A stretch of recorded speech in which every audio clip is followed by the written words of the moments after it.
Welcome back everyone to F1 2016 Career Part 3. We in China. We're in like the packed seats and the grandstands as we look at the laptop as we looked ahead into the Chinese Grand Prix this weekend.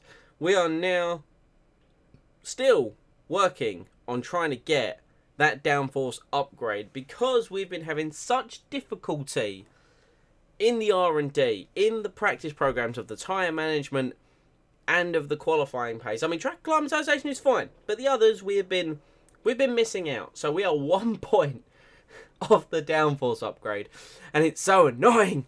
So we're gonna have to wait until after this practice session.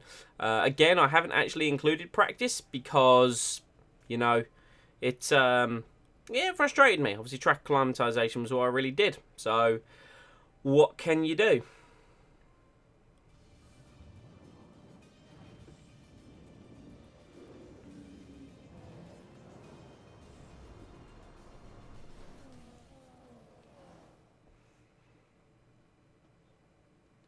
This weekend sees us arrive in Shanghai for the Chinese Grand Prix. First up is today's practice session. A warm welcome once again to the man standing beside me in the commentary box for this session, Anthony Davidson. Hello, Ant. Excited to get underway? Yeah, absolutely. I always look forward to seeing the cars get out there on track. They probably won't be on the limit immediately, of course. We know that one or two of the teams are looking to do some work on new aerodynamic packages, so that always takes some time to get into. But it'll be really interesting to see later on in the session what kind of performance gains are there to be found. So it turns out I'm a lying sack of shit, and this is the end of my track acclimatization in practice. I did edit this video yesterday, and now I'm commenting on it the day after. And I didn't go through it, but we got a perfect track acclimatization lap 1. Here I am on the qualifying test, and I'm like, I've had 2 laps. I just can't. So I rage quitting in my Q3 run. Poor Danny Kvyat. He's having a bad season as it is. And then this Renault just charges across the gravel and takes him out. I must admit, it made me feel better. However, we finally got enough points for the downforce upgrade. So now we've installed that, and we can expect that next race. One thing I did do in practice 2, this is now practice 2 obviously because I retired, I decided with the qualifying pace to bolt on a different compound to see what effect it would have, and by taking a really questionable line through the final corner, we did actually hit the primary target of the qualifying test. So I was like, huh, interesting. Hi, just letting you know that we've had the team's expectations through for the upcoming qualifying session. So we need to qualify 16th and beat Magnussen. So it turns out, obviously, that you can select different compounds for the qualifying test, and you can, essentially get different options. Now, China, it's absolutely pissing it down for the first qualifying session in China. Oh my god, this was so hard. This was actually so difficult. Now, don't get me wrong, right? Due to my ability level, I'm not gonna hide anything. I run auto gears and full traction control, just because I find it a more pleasurable experience to play that way, and it's just easier. And it was so hard. Like, it was honestly, it was difficult. I mean, don't get me wrong. I based upon this lap that I did, I have full respect for those who run all assists off. I really do, because this was I'm watching it back, and it looks so slow. Like, playing it, I felt I was being tentative, but now even watching it back, I'm just so slow. And look at the understeer. Like, due to the wet weather, I just gotta say, I love the updated design for the wet tyre. The fact you've got the additional treads in there and that one wider one.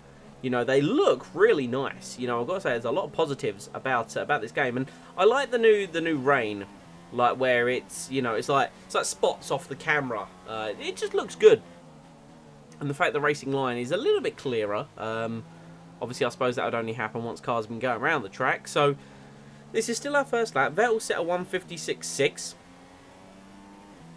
And it just takes so long for the power to get down in the long right hand. As you can see, look, nearly losing the car. And as I mentioned earlier, that's with traction control. So we're going to be charging down the straight. Still obviously building up into 8th gear. over 200 miles an hour, and it's about finding the correct point, the correct conservative braking point, and I think we got that pretty much inch perfect. I mean, our exit, yeah, it wasn't great by any means, because this was the first ever lap I've done on F1 2016 in heavy rain, and oh, it was a nightmare. It really, really was an absolute nightmare. So we're going to come across the line any second now for a 1:58.5. We're going to carry on for a second lap. We're not going to see the whole thing, but we are going to go almost a second faster. We did pretty much throw it away in the final corner, so we lost a lot compared to our Delta. Still, just over 7/10 quicker. And we even then, following up from that, we did complete a third lap, which again was almost a second faster at the hairpin. Our old mate from Bahrain, Rio Haryanto there, getting a slightly worse exit off the hairpin on this lap, but it was all down to the final corner, I think, on this one. So Haryanto pulls in. We get a good line, a little bit wide, but obviously the Delta's going to go up. As we go up to the line, it was a 56.7, so we went third, which I was quite pleased with. And then we came back in, and the engineer was like, take intermediates. I tried to take the intermediates, and the session was like, that tyre's not suitable. So I'm thinking, well, what the hell? So I bolted on a set of intermediates with 3 minutes to go. I felt safe, genuinely. I was surprised at the car's performance in the wet weather, but I wanted to bolt on the intermediates just for a knowledge of understanding how they felt. And again, it was treacherous, you know, still being very careful with everything, you know, just taking my time, being relaxed, being patient. I think we got another, a bit of the lap. I don't think we got a full lap here. Because I did want to show off the wet weather gameplay because it was so difficult. I can't stress how tough it was. As you can see, we're gonna be nicely up in the first sector, like purple first sector. So the Inter's clearly working well. As we're going to move on any moment now till later on. As we go to the second sector, as you can see, we're 8/10 up on our Delta. We're only 22 thousandths off Rosberg's best time. And as you can tell, running in lean mix in the rain, obviously, to limit the wheel spin. And we're again out of the hairpin here. We're over a second up, being very careful around the final corner. That was a good line. And we're just going to, you know, our Delta's just going to improve. And we are only 2/10 off Rosberg's time. And I wanted to go for one final lap, see if I could improve, but we came out of the final corner really well. Our Delta plummeted, but unfortunately just a little bit slow there. But Q1, wet weather, we got second place. So that's positive reinforcement, because in previous games I have been awful in the wet against the AI. Bear in mind these AI are on Legend. So we're into Q2 now, and the realism of it, of course, being a continuation, as it were. And you can see I'm rewinding. I don't know why I kept that in. Regardless. And you can just see like the continuation in Q2 of it being a wet weather session.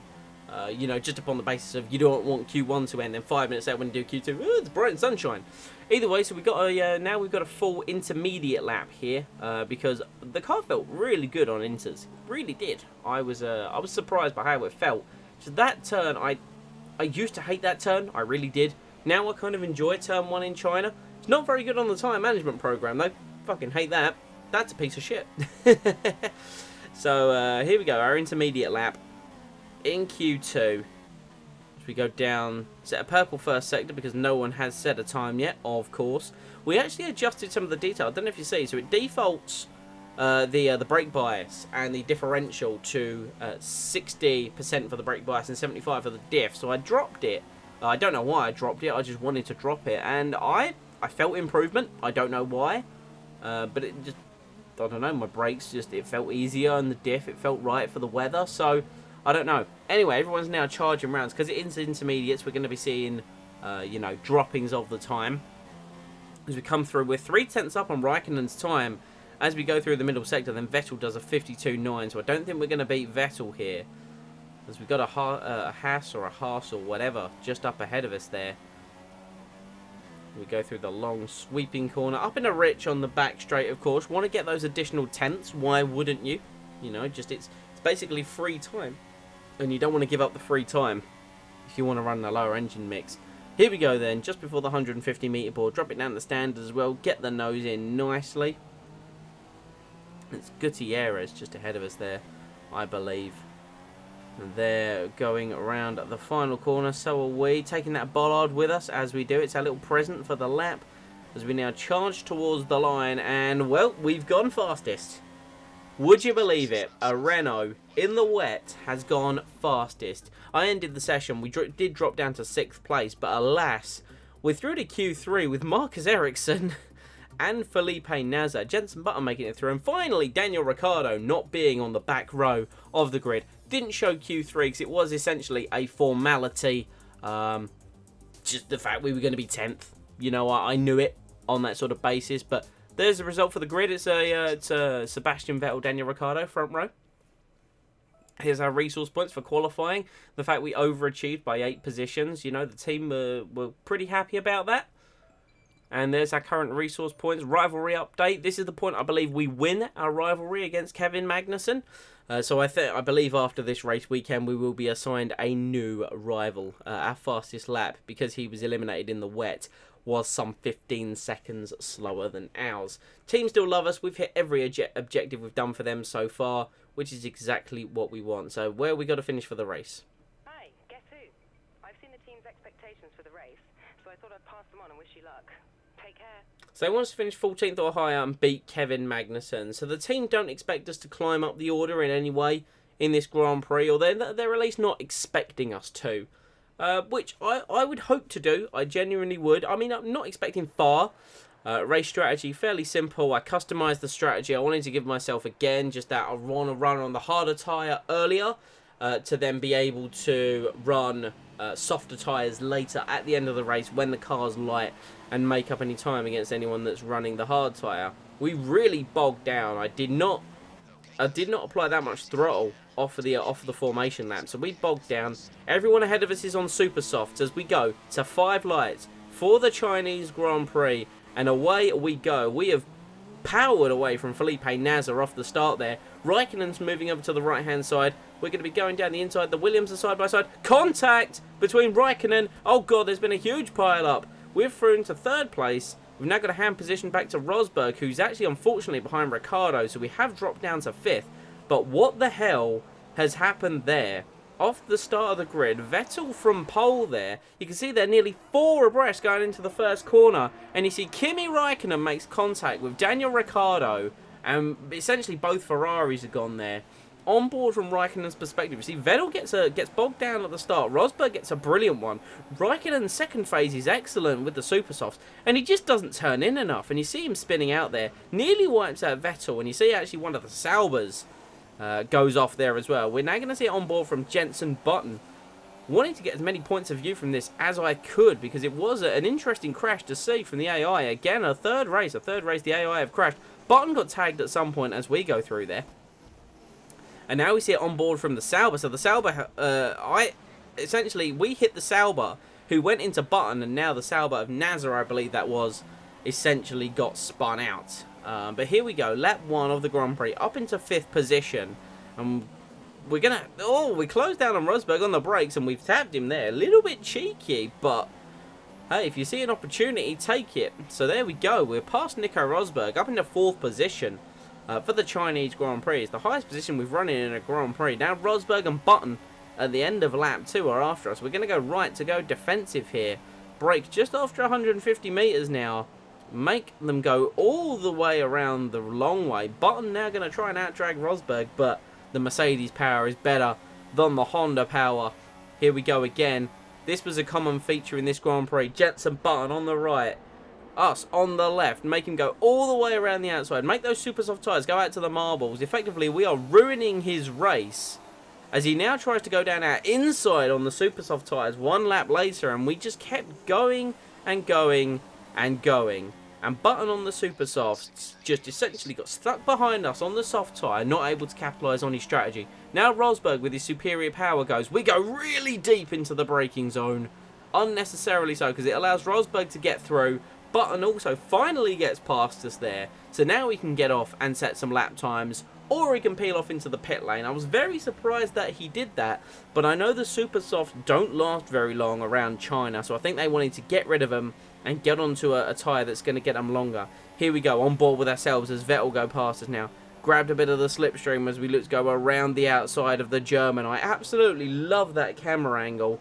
And Vettel screwed himself on the exit, unfortunately. So we're going to carry on through onto the 7th lap of the Grand Prix. Still in 5th position as Rosberg sets the fastest lap. But once again, here we go here. Sebastian, I mean, it was just the amount of times cars tried to overtake us into this hairpin. I mean, we had to go down the inside, round the outside, you know. And it eventually got to the point where I was just thinking, look, if they're down the inside and they've gone that tight, surely their traction can't be hampered that badly, because I can successfully complete that turn. You know, if I'm on the inside, I'm able to pull away.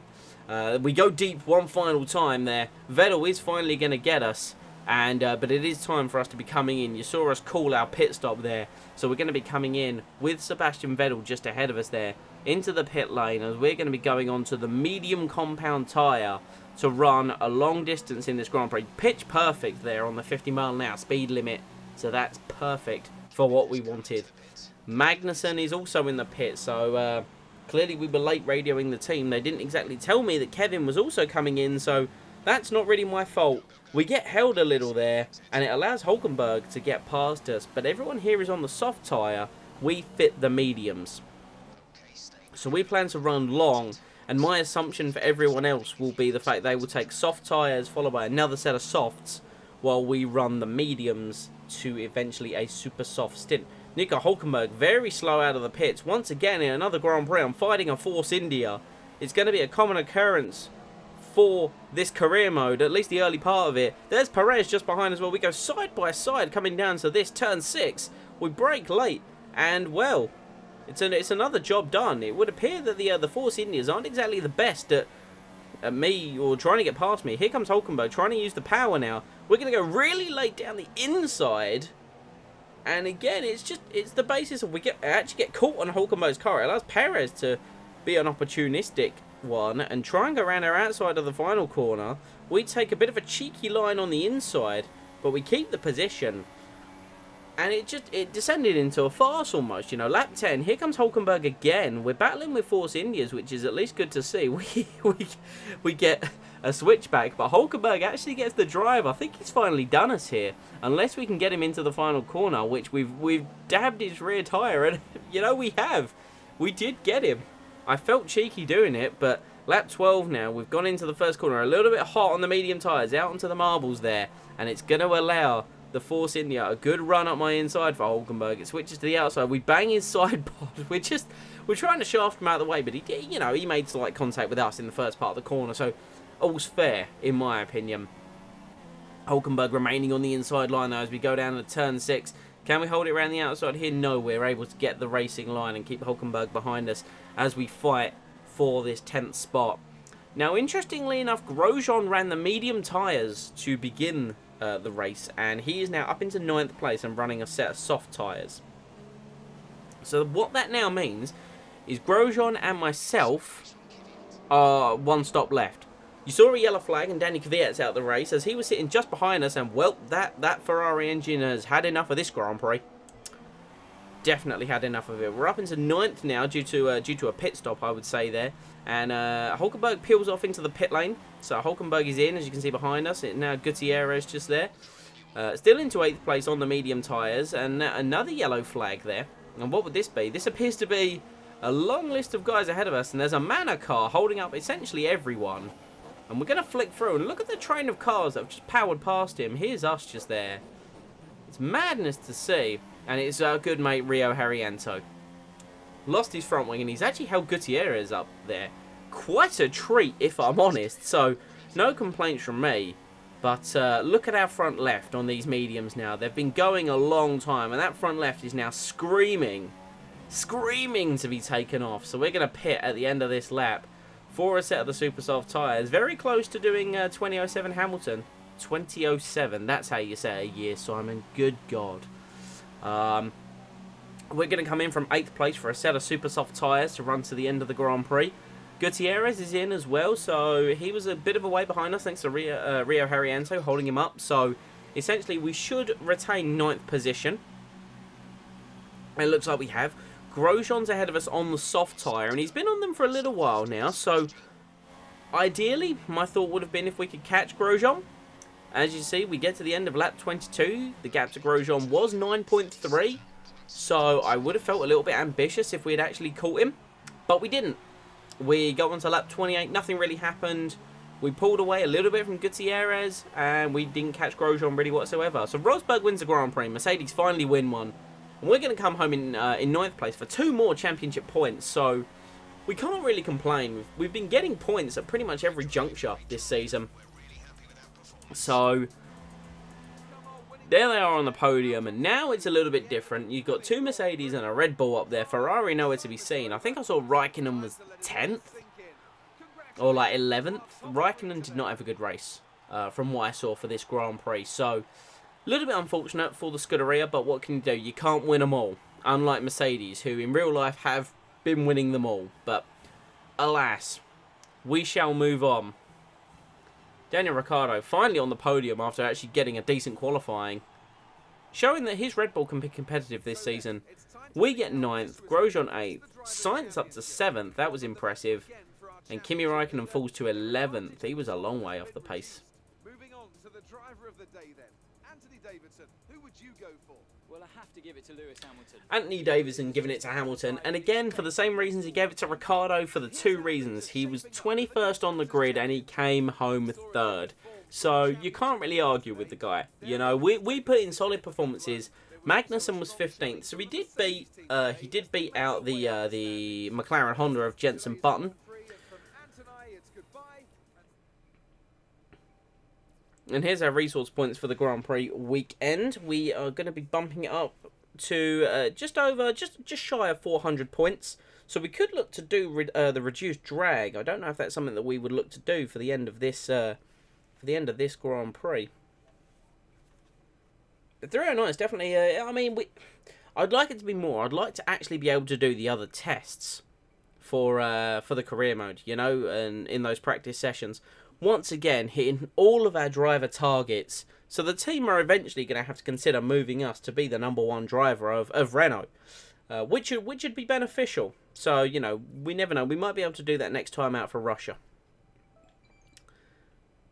And there we are. So, well, we're here still in China. I hope you've enjoyed. Thank you very much for watching. Leave a like if you have enjoyed. Comment any feedback. Subscribe for more content. And I will see you all next time.